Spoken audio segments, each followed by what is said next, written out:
inatasan ni Pangulong Ferdinand R. Marcos Jr.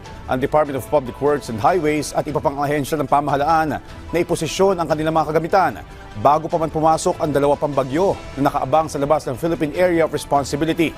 Ang detalye sa Balitang Pambansa ni Clazel Pardilla ng PTV Manila.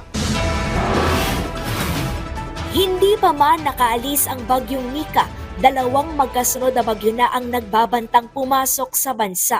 Sa kabila nito, siniguro ni Pangulong Ferdinand R. Marcos Jr. na may sapat na pondo sa pagtugon sa mga paparating na bagyo. Sabi ni Presidential Communications Secretary Cesar Chavez, bagaman nababawasan ang calamity fund na karaniwang nararamdaman sa huling quarter ng taon, pinatiyak na ni Pangulong Marcos sa Department of Budget and Management ang kasapatan ng calamity fund. Lagi may pagkukunan ng pondo ang gobyerno at mayroon tayong assurance mula kay DBM na mayroon tayong sapat na pondo para sa mga susunod na kalamidad bago sa katapusan ng hanggang sa katapusan ng Disyembre ito. Karaniwang ginagamit ang calamity fund sa pagbibigay ng tulong sa mga biktima ng sakuna, pagsasaayos ng mga nasirang infrastruktura at iba pang pagtugon sa kalamidad.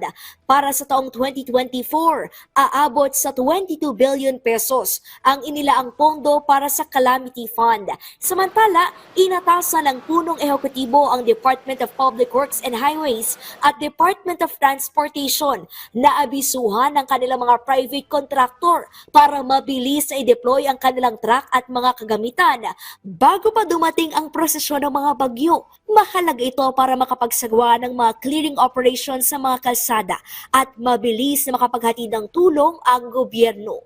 Saklaw nito ang mga attached agencies ng Transportation Department at DPWH. Yung mga trucks nila, yung mga makinarya nila, yung mga private contractors na may kontrata sa gobyerno, DOTR, DPWH, dapat naka-preposition na din.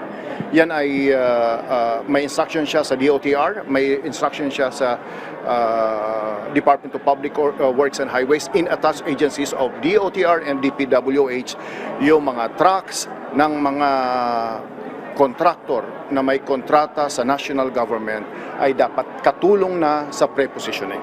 Ngayong linggo inaasahang tatama sa bansa ang bagyong Ophel at Pepito. Mula sa PTV, Clazel Pardilla, Balitang Pambansa.